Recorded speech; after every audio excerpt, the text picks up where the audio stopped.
Bill पतोड़ी NASA चोड़ी अद्धी मिठी अद्धी कौड़ी I am sorry bill पतोड़ी NASA चोड़ी अद्धी मिठी के घर में फैमिली में बहन भाइयों में सबसे बड़ी थी, तो वो किस तरीके से इस फील्ड में आई, कैसे उनका हुआ ताल्लुक?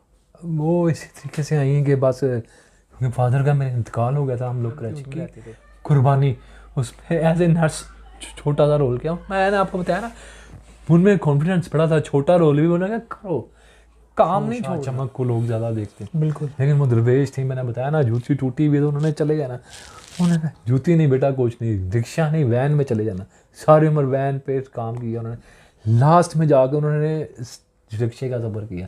करते थे हमने कहते माँ जी फिक्र ना करो हामूद, मैं नस्तूर के बच्चे से खंजर वापस लेकर आऊं। तो हमजा शफाज साहब ने उस टाइम ये हमें कहा था कि आपको इंशाल्लाह ताला घर हम देंगे लाजमी, ठीक है, लेकिन घर नहीं मिल सका। तो आज मैं भी बीमार हूँ। हमजा शफाज साहब ने एक वादा किया था, तो वो वादा ये था कि उनको घर दिया जाएगा, ठीक है, चाहे छोटा सा दे दें। क्या बनाया है? क्या बनाया? ऊंट की सीरी पाइप बड़ी मजेदार है। जी अस्सलाम वालेकुम व्यूअर्स, खुशामदीद कहता हूँ आपको अपने यूट्यूब चैनल पर। अभी आपने चंद दिन कबल एक इंटरव्यू देखा था निम्मी साहिबा के हवाले से।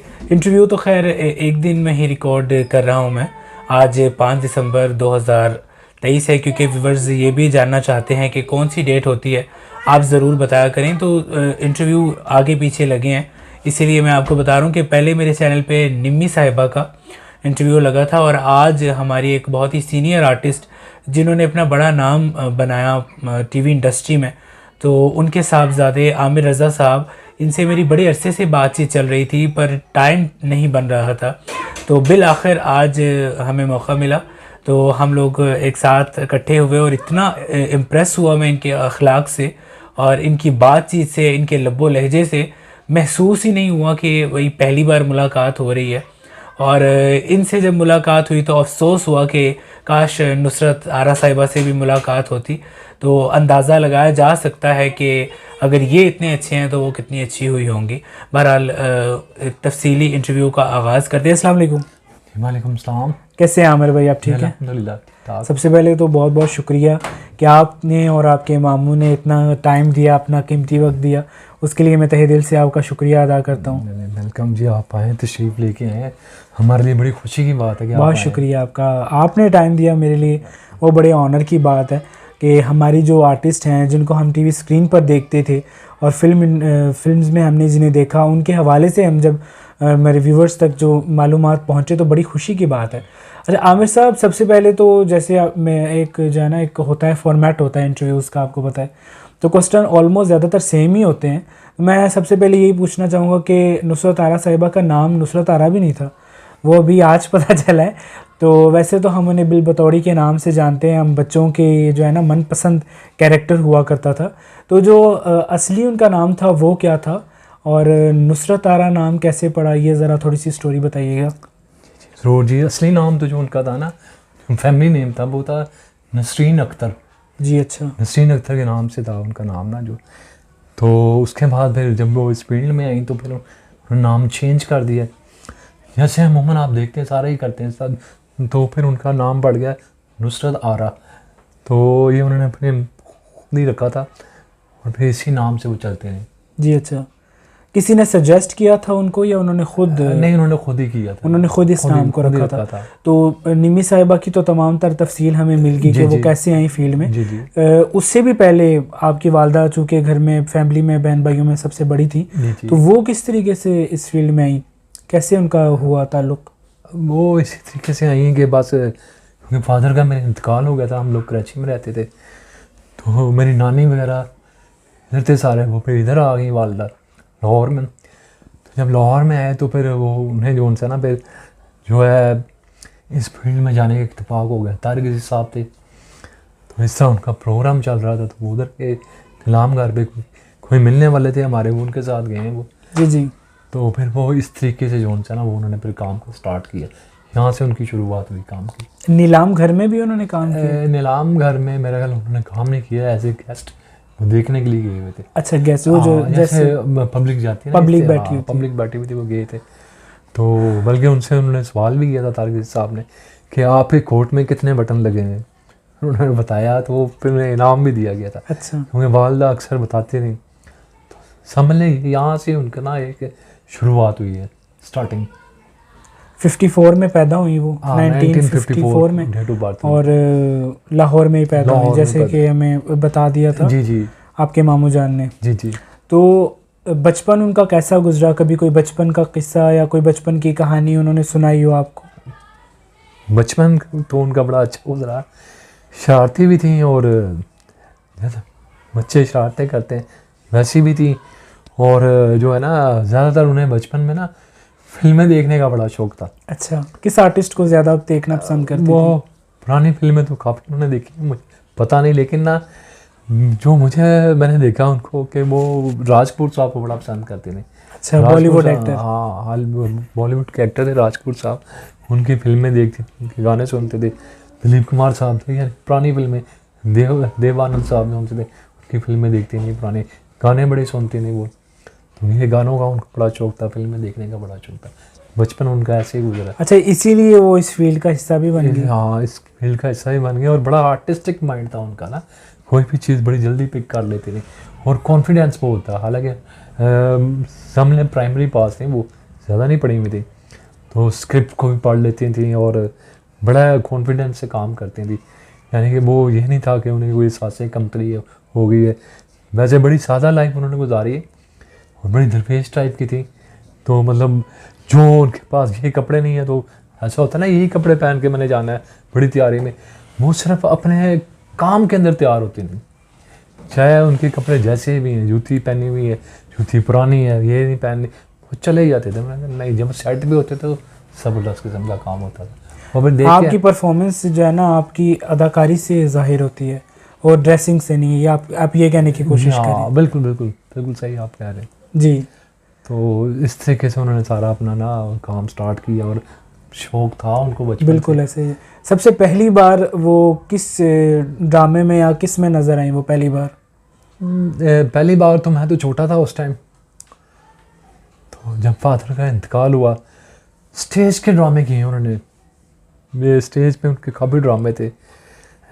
हाई जंप किया, हाई जंप बड़ा मशहूर ड्रामा था इरफान गुजर साहब का। अच्छा, ये पीटीवी में भी बाद में चला ये, तो स्टेज में किया। फिर हाउसफुल ड्रामा था जमील बिस्मिल साहब का, जी जी।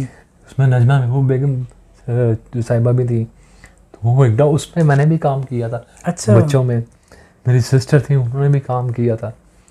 तो बच्चों का प्रोग्राम था हाउसफुल प्रोग्राम से ना, कि जो आबादी बढ़ जाती है, एक ही फैमिली के ज़्यादा बच्चे पैदा हो जाते हैं, जी जी। वो उसमें ज़्यादा दिखाया था। वो उन्होंने किया। फिर स्टेज के अच्छा, फिर रेडियो पे उन्होंने बड़ा काम किया। रेडियो पे था एक अतर शाह खान साहब का लिखा हुआ प्रोग्राम, चाची चलाको। जी जी। अतर शाह खान साहब को पता है आपको? बड़ा नाम तो उसमें वो चाची चलाको का उन्होंने मेन टाइटल रोल किया था क्या रेडियो बात पे। और इसके अलावा भी रेडियो पे प्रोग्राम किए हैं जो मुझे याद नहीं। तो ये जो चाची चलाको में था, जो उनका जो भतीजा बना हुआ था इरफान गुजर साहब थे, अच्छा जीले के नाम से, बड़ा मशहूर वो ड्रामा था। तो वो अक्सर मैं रेडियो पर सुनता था, वो बड़ा मज़ा आता था। उनकी बोली भी होती, बड़ा वो बड़ा मज़ा आता था। फिर स्टेज पे काफ़ी उन्होंने ड्रामे किए हैं, जिसमें किसकी बीवी किसका शोर, इस्माइल शाह साहब के साथ। फिर एक डोल हाउस ड्रामा था, वो समीना पेशादा साहिबा उसकी प्रोड्यूसर थी, कराची वो ड्रामा हुआ था। जी जी। तो उसमें वालदा मेरी कराची गई थी। अच्छा। उन्होंने काफ़ी किया है। उसमें फ़ारूक ज़मीर साहब भी थे, काफ़ी अच्छी कास्ट थी उसकी। तो इनकी टीम का हिस्सा रहे हैं। और ये यानी कि ना, मैंने देखा कि बहुत अच्छे लोग हैं। जैसा ये खुद मतलब जिस जगह खुद ठहरते थे उसी जगह कास्ट को ठहराते थे। ये बड़ी अच्छी चीज़ थी, जी जी। जो मुझे बड़ा अच्छा लगता था। हाँ जी बिल्कुल। आमिर साहब, हमने डिस्कस किया था इंटरव्यू से पहले कि ऐनक वाला जिन से पहले भी एक ड्रामा था, जी जिसके हाँ। हवाले से हमने बड़ी डिस्कस की थी। जी जी। तो वो किस तरीके से उन्हें मिला? और आपने जैसे बताया कि आप वो देखते थे ड्रामा, तो आपको ऐनक वाला जिन से भी ज़्यादा वो अच्छा लगा था। हाँ, वो बताता हूँ मैं। उस हवाले से थोड़ा बताइए। उस टाइम बच्चे होते थे, एक ड्रामा चलता था, उसकी प्रोड्यूसर थी रूही एजाज साहिबा। तो वो ड्रामे का नाम था अलिफ लैला। हाँ, उसमें मुख्तलिफ स्टोरी होती थी उस ड्रामे के अंदर और बड़ा मज़ा आता था। क्लीन उड़ रहे हैं, उड़न तश्तरियाँ जा रही हैं और बड़ा अच्छा। तो उसकी एपिसोड्स काफ़ी उन्होंने की हैं, मुख्तलिफ कहानियाँ होती थी। तो वो हम बचपन में देखते थे, तो मेरा पसंदीदा प्रोग्राम था। उसमें भी वालदा चुड़ैल ही बनती थी ज़्यादा। अच्छा। और बड़ा अच्छा काम करती थी। तो वो उसकी तो बल्कि कुछ रिकॉर्डिंग ऐसी होती थी कि मैं वालदा के साथ जाता था, क्योंकि मैं छोटा था। मैंने कहा माँ जी मुझे ये बताएं कि रैप कैसे होते हैं। वो कहते हैं आओ मैं तुम्हें दिखाती हूँ। वो भी मैं उनके साथ चला जाता है, तो वो भी मैं उधर बड़ा देर इंतज़ार करता था। फिर स्टूडियो थे ABCD ऐसे PTV में, तो मैं उन स्टूडियोज़ के अंदर जाता था, मैं देखता था, बड़ा मज़ा आता था मुझे। रिकॉर्डिंग हो रही थी, तो बड़ी यादें हैं। अच्छा देखिए, उस दौर में जब इतना जदीद दौर नहीं था, जी जी, उस दौर में इस तरह के ड्रामे बनाना बड़ी बात है, बड़ी बात थी जी। और आप यकीन करें अभी भी देख लें आपको मज़ा आएगा। स्टोरी बड़ी अच्छी थी। वो बचपन जो है ना, जो लोग कहते हैं ना कि जैसे जो अक्सर लोग कहते हैं कि जो 90s में बच्चे पैदा हुए हैं, अगर उन्होंने ऐनक वाला जिन नहीं देखा जी। या फिर अगर ये जो जादुई ड्रामे उन्होंने नहीं देखे, तो उनका बचपन ही कुछ नहीं है। तो ये जो है ना, हम तो बड़े इन चीज़ों से कनेक्टेड थे।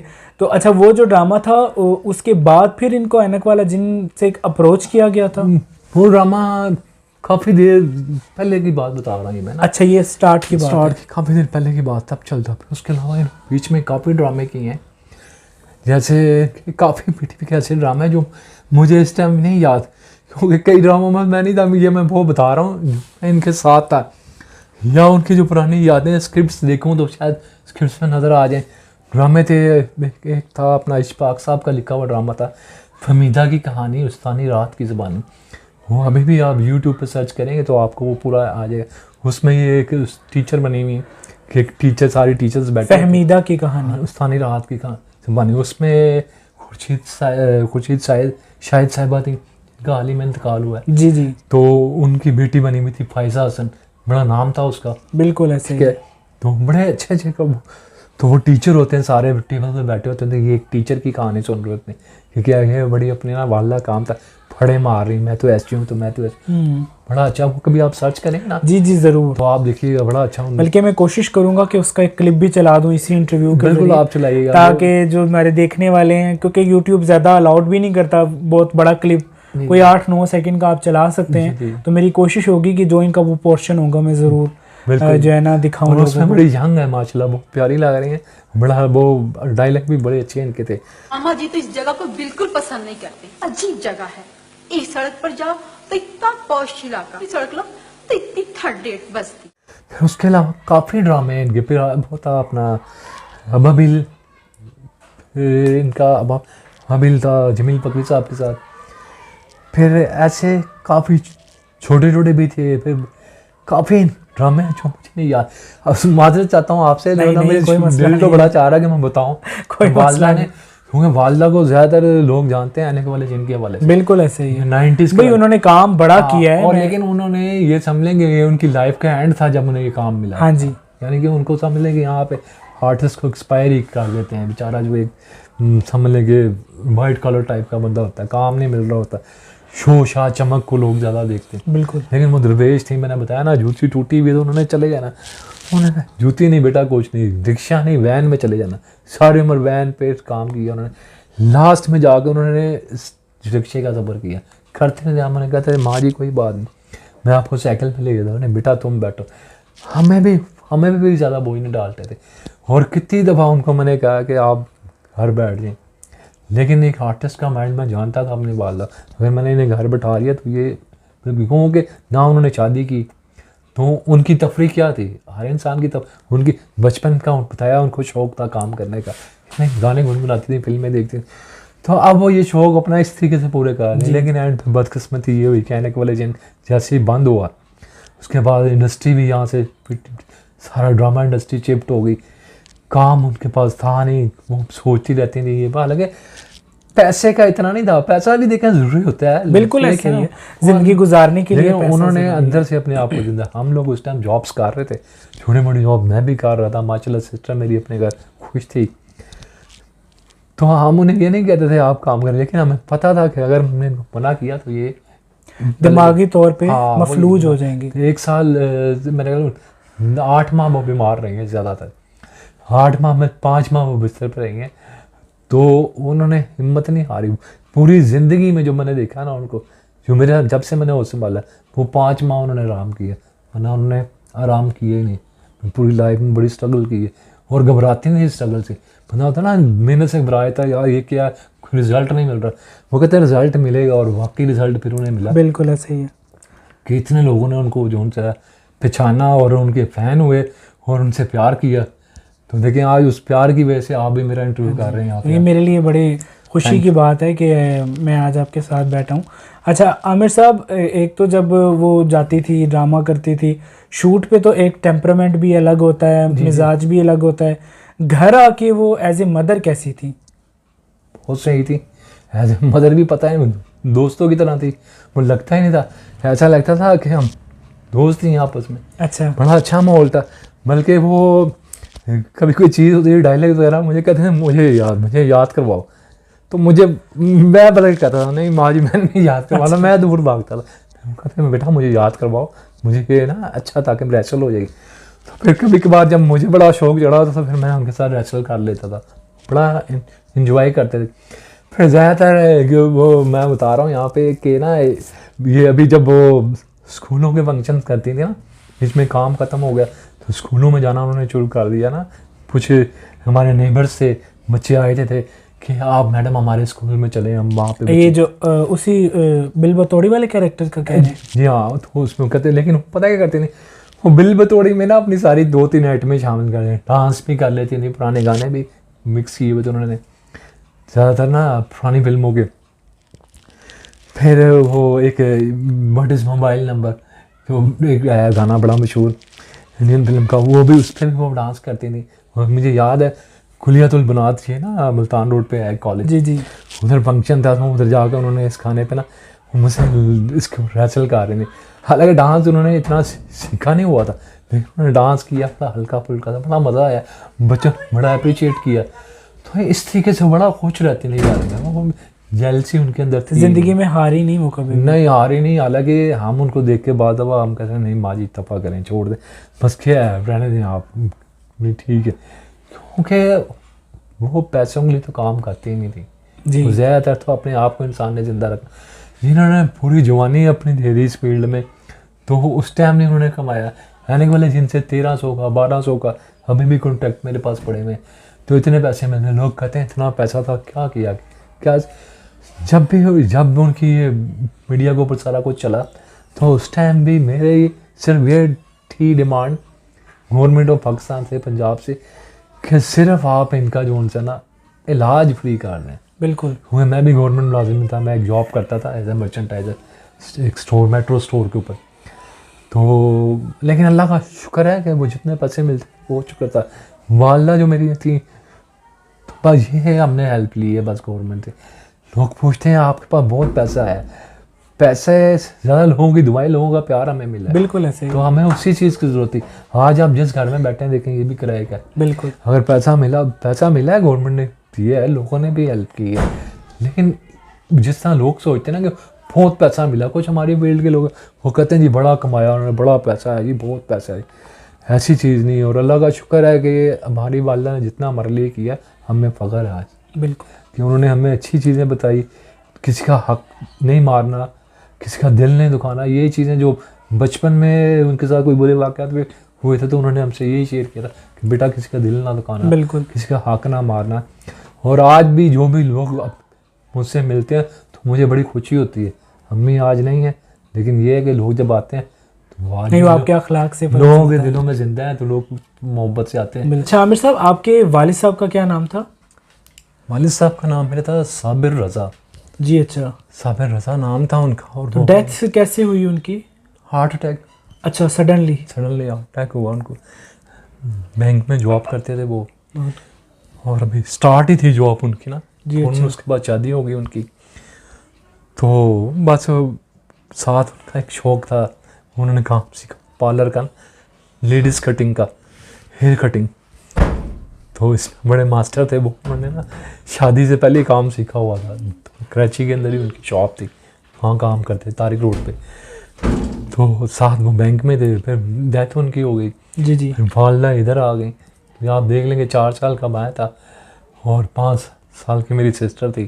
तो कैसे, हालांकि वालदा यंग थी उस टाइम, लेकिन उन्होंने उस टाइम भी अपने बच्चों के लिए कुर्बानी दी। उन्होंने कहा नहीं, ये 2 बच्चे हैं, यही मेरी ज़िंदगी, हमें आगे शादी नहीं और एक करवाना। सिंगल मदर लाइफ गुजारना बहुत बड़ा मुश्किल मुश्किल था। है, और वो भी अपनी यंग एज में, Young age क्योंकि आप बता रहे हैं 75 की बात है, तो उस वक्त तो बिल्कुल वो यंग हुई होंगी। उसमें यहाँ पे ये भी मैं बताना चाहता हूँ, जब हमने यहाँ पे वालदा ने शुरू में स्ट्रगल की, बड़े अच्छे अच्छे लोग हैं जिन्होंने साथ दिया वालदा का, हेल्प भी की, जिसमें नंबर 1 पे तारिक अजीज साहब, जी जी, ठीक है। उन्होंने वालदा को बहुत अच्छा वजीफ़ा दिया उन्होंने, ठीक है। मैं आज इस दुनिया में नहीं है, अल्लाह ताला उनको जन्नतुल फिरदौस में अला मकाम दे। आमीन। बहुत अच्छे इंसान थे, जी जी, जो कहते हैं ना इस हाथ दो और इस हाथ को पता ना चले, बिल्कुल इसी तरीके से थे तारिक अजीज साहब।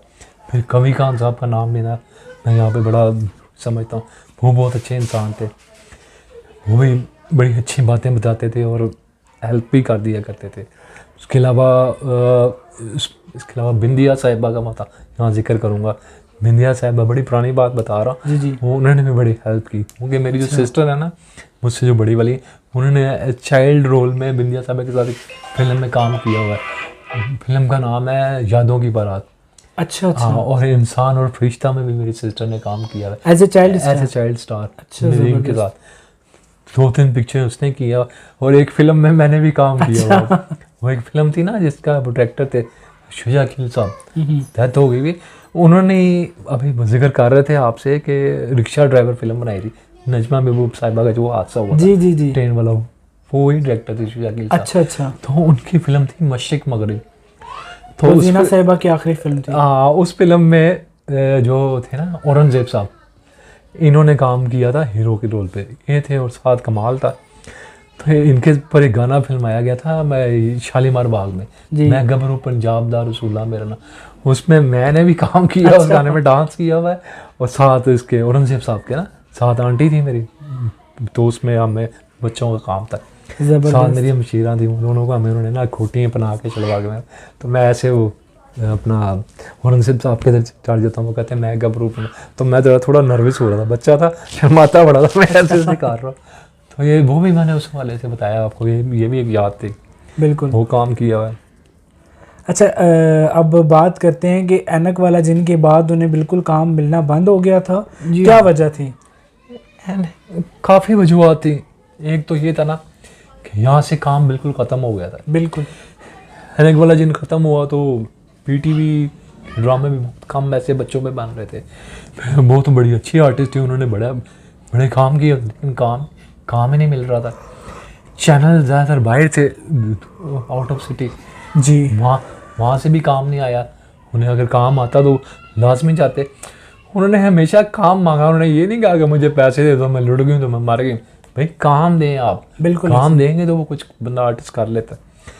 अच्छा, दूसरा वो एक ये भी सवाल हुआ। फिर तीसरी बात ये, स्टेज पे वो उन्होंने फिर यहाँ पे आया था स्टेज लाहौर में, बाकी यहाँ स्टेज रह गया, स्टेज पे आ गया डांस, वो करेक्टर रोल बहुत कम हो गए। फिर प्रोड्यूसर जो डायरेक्टर थे वो नहीं देते थे, वो आपको पता हो उस तरह का माहौल हो गया। लेकिन यहाँ पे मैं जिक्र करना चाहूँगा कि स्टेज पे भी बड़े अच्छे अच्छे लोग थे। अगर प्रोड्यूसर काम नहीं देते थे, वो कहते थे मैडम आप ऐसे ही आ जाए, आप काम करें। जिसमें मैं नाम लेना चाहूँगा, मेरे जहन से निकल गया, सगी सरवर साहब का तो नाम मुझे पता है, उन्होंने भी बड़ा हेल्प की। सगी सरवर साहब को आप जानते हो? जी जी बिल्कुल। बड़े नाइस पर्सन है, इज़ वेरी नाइस पर्सन, हर एक के लिए बहुत ही अच्छे बंदे हैं। उन्होंने तो हर कदम पे हेल्प की। मेरी वालदा उनके घर भी जाती थी, उनकी वाइफ भी, लेकिन उनको ना काम चाहिए था।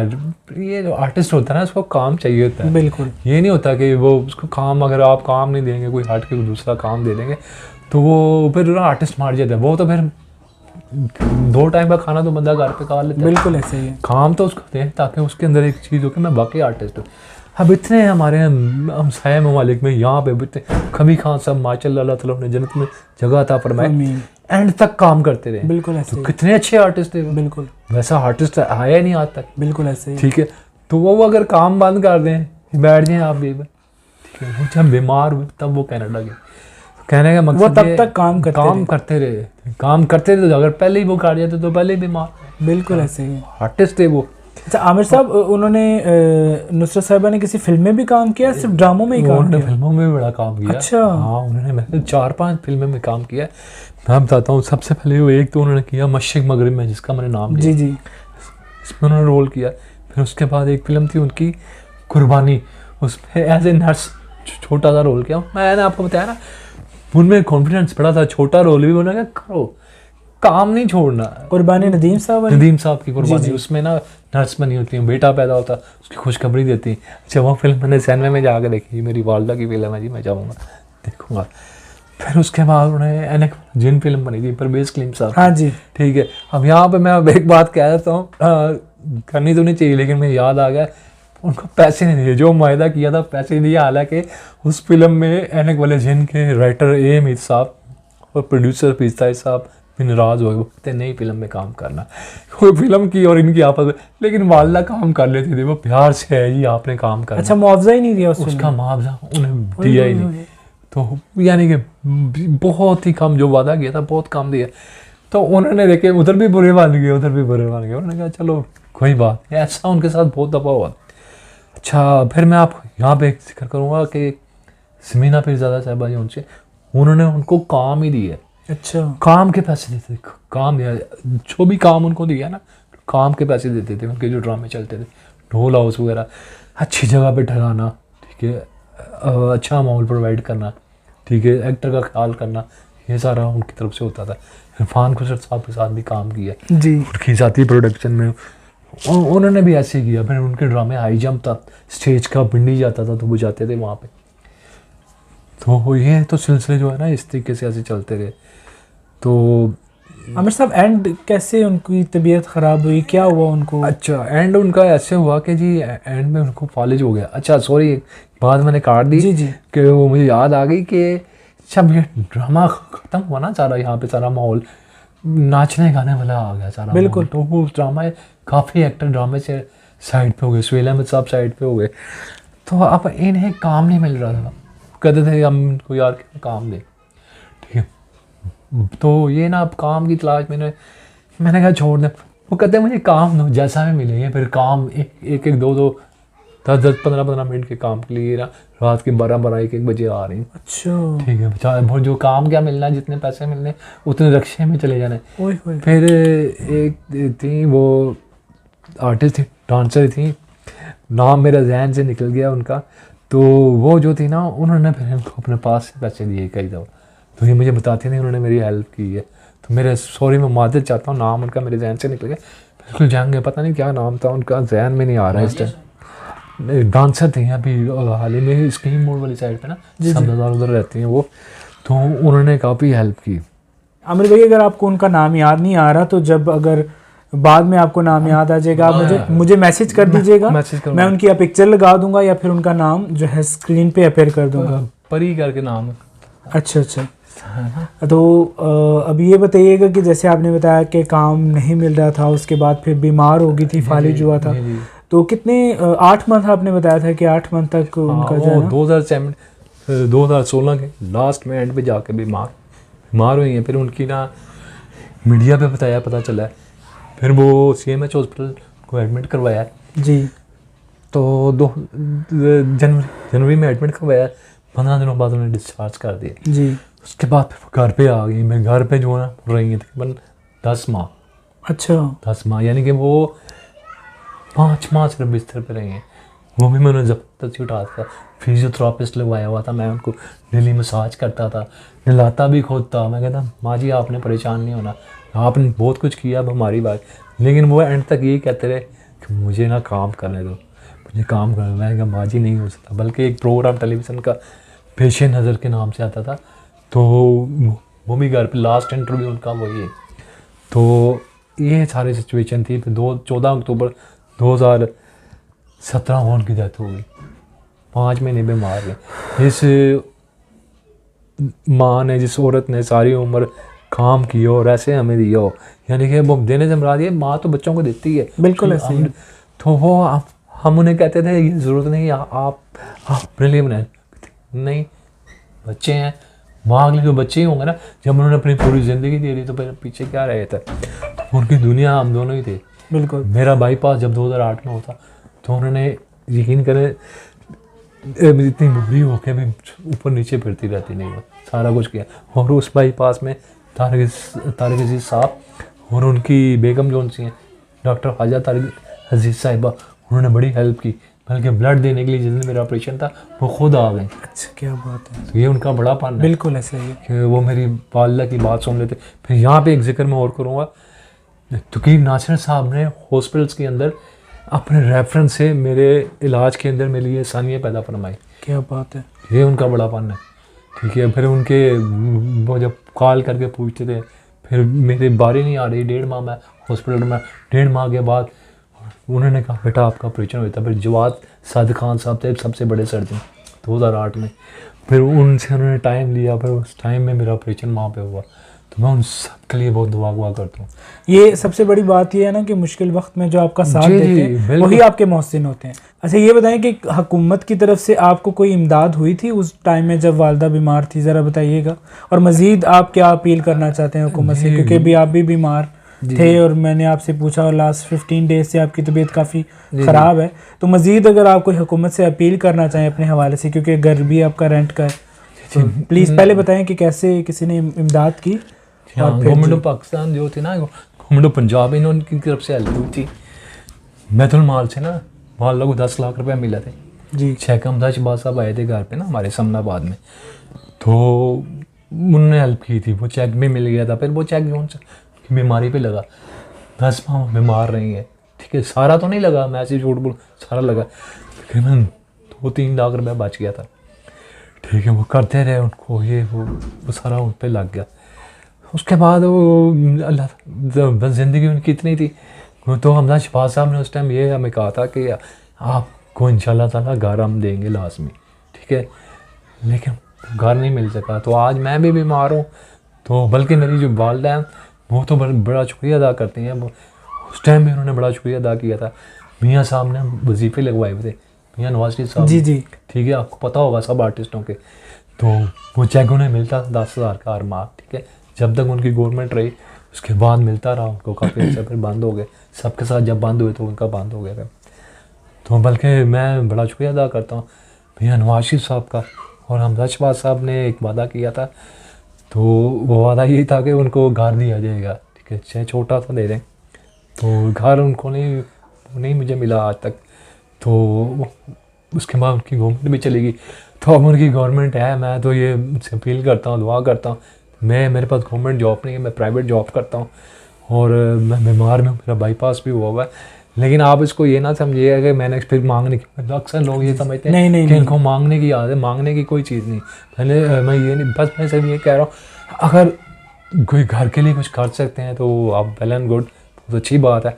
अब उनकी हुकूमत भी है, तो बस ये रिक्वेस्ट है। जी जी, मैं भी रिक्वेस्ट करूँगा और अपील करता हूँ कि इनके हवाले से इनकी जो बात है उसको जो है सुना जाए और जो एक उन्होंने बात कही थी उस बात को पूरा किया जाए। बाकी ये कि अल्लाह ताला नुसरत तारा साहिबा को जवारे रहमत में जगह दे। उन्होंने डेट बता दी कि कब उनकी डेथ हुई, रीज़न बता दिया कि क्या रीज़न था डेथ हुई। और मियानी साहब लाहौर के कब्रिस्तान में बासूद खाक हैं। जैसे मैंने अपने लास्ट इंटरव्यू में बताया था, आफ्ताब साहब के साथ जो हुआ था, इनके मामू हैं वो, उनसे जब मेरा इंटरव्यू हुआ था तो मैंने कहा था कि कब्र की वीडियो भी ज़रूर दिखाऊंगा। तो इंशाल्लाह आमिर साहब जब थोड़े सेहतियाब हो जाएंगे तो इंशाल्लाह जो है नुसरत तारा साहिबा की भी आखिरी आरामगाह और निमी साहिबा की भी आखिरी आरामगाह की वीडियो आपके साथ ज़रूर शेयर करेंगे। लिए आमिर भाई आपसे इजाज़त चाहूँगा। बहुत बहुत शुक्रिया आपका और बहुत अच्छा लगा और ऐसे लगता है जैसे मैं अपने ही घर में आया हूँ। और आपने बड़े अच्छे तरीके से आपने बातचीत की। देखिए इंसान सबसे ज़्यादा ना अखलाक का भूखा होता है और आपने बड़ी इज़्ज़त दी। अल्लाह आपको इतनी इससे डबल इज़्ज़त दे, बहुत खुशियाँ दे। नहीं, आपका बहुत शुक्रिया, आप तशरीफ़ लेके आए, इतनी मोहब्बत के साथ आए। ये चीज़ें हमने अपनी वालिदा से सीखी हैं। जी जी, वो जो भी इंटरव्यू लेने के लिए आता है वो सबको वेलकम कहते हैं। वो कहते हैं यही मेरा एहसास है। बिल्कुल ऐसे ही है। उस चीज़ को लेके चल रहे हैं। बल्कि मैं आपका बड़ा शुक्रिया अदा करता हूँ कि आप आए, आपने अपना कीमती टाइम निकाला। नहीं, आपका बहुत शुक्रिया इस मसरूफियत के दौर में। तो वंस अगेन फिर शुक्रिया आपका। थैंक यू सो मच, बहुत शुक्रिया आमिर भाई। व्यूवर्स, अब आपसे इजाज़त चाहूँगा। उम्मीद करता हूँ कि आपको ये इंटरव्यू अच्छा लगा होगा। मुझे इजाज़त दें। अल्लाह हाफिज़। अल्लाह हाफिज़ आमिर भाई। अल्लाह हाफिज़।